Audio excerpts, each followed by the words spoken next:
ആശാപ്രവർത്തകരുടെ സെക്രട്ടേറിയറ്റിന് മുന്നിലെ സമരത്തിന് പിന്തുണ ഏറുമ്പോൾ CITUവിനെ ഇറക്കി പ്രതിരോധിച്ച് സർക്കാർ. സമാന ആവശ്യങ്ങൾ ഉന്നയിച്ച ആലപ്പുഴയിലും കോഴിക്കോട്ടും കേന്ദ്ര സർക്കാർ സ്ഥാപനങ്ങൾക്ക് മുൻപിൽ CITUവിന്റെ നേതൃത്വത്തിൽ പ്രതിഷേധം സംഘടിപ്പിച്ചു. ആലപ്പുഴ കളക്ടറേറ്റിന് മുന്നിലെ സമരത്തിൽ ആരും പങ്കെടുക്കരുത് എന്ന CITUവിന്റെ മുന്നറിയിപ്പ് അവഗണിച്ച് 200ഓളം ആശാപ്രവർത്തകർ പ്രതിഷേധത്തിനെത്തി. സെക്രട്ടേറിയറ്റിന് മുന്നിലെ സമരത്തിന് പിന്തുണ പ്രഖ്യാപിച്ചാണ് ആലപ്പുഴ കളക്ടറേറ്റിന് മുന്നിൽ ആശാപ്രവർത്തകർ ധർണ നടത്തിയത്. പിന്തുണയുമായി CITU ഒഴികെയുള്ള ഭൂരിഭാഗം ട്രേഡ് യൂണിയൻ നേതാക്കളും എത്തി. അതേസമയം തന്നെ കളക്ടറേറ്റിന് 100 മീറ്റർ മാറിയുള്ള പാസ്പോർട്ട് ഓഫീസിന് മുന്നിൽ CITUവും പ്രതിഷേധിച്ചു. സമരം കേന്ദ്ര സർക്കാരിനെതിരെയാണെന്ന് മാത്രം.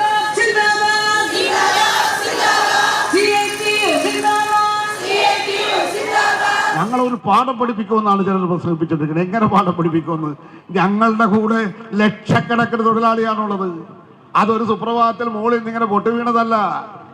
അതെല്ലാം നല്ല തീച്ചൂളയിലൂടെ വളർന്നു വന്നിട്ടുള്ളതാണ്.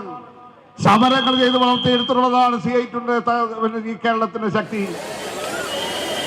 ആദായ നികുതി ഓഫീസിന് മുന്നിലായിരുന്നു കോഴിക്കോട്ട് CITUവിന്റെ സമരം. ഉമ്മൻചാണ്ടി ഗവൺമെന്റിന്റെ കാലത്ത് ഒരു നയാ പൈസ ആശമാർക്ക് തരാതിരുന്ന സമയത്ത് ഞങ്ങൾ സെക്രട്ടേറിയറ്റിന് മുൻപിൽ രാപ്പകൽ സമരം നടത്തിയിട്ടുണ്ട്.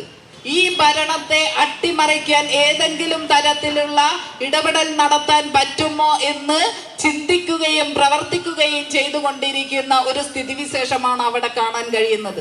സമരം ചെയ്യുന്ന ആശാപ്രവർത്തകരെ ആരും ഭയപ്പെടുത്തിയിട്ടില്ലെന്ന വിശദീകരണവുമായി LDF കൺവീനറും രംഗത്തെത്തി.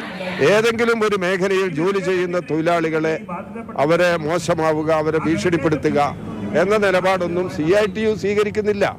അത് വെറുതെ ഉന്നയിക്കുന്ന ഒരു ആരോപണം മാത്രമേ അതിനെ കാണാൻ കഴിയൂ. ആശാപ്രവർത്തകർ നേരിടുന്ന പ്രതിസന്ധിക്ക് കാരണം കേന്ദ്ര സർക്കാരാണെന്ന പ്രതിരോധം തീർക്കാൻ വരും ദിവസങ്ങളിലും CITU സമരങ്ങൾ സംഘടിപ്പിക്കും.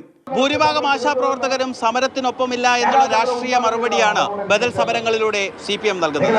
ആലപ്പുഴയിൽ നിന്ന് രഘുനാഥ് നാരായണൻ, മാതൃഭൂമി ന്യൂസ്.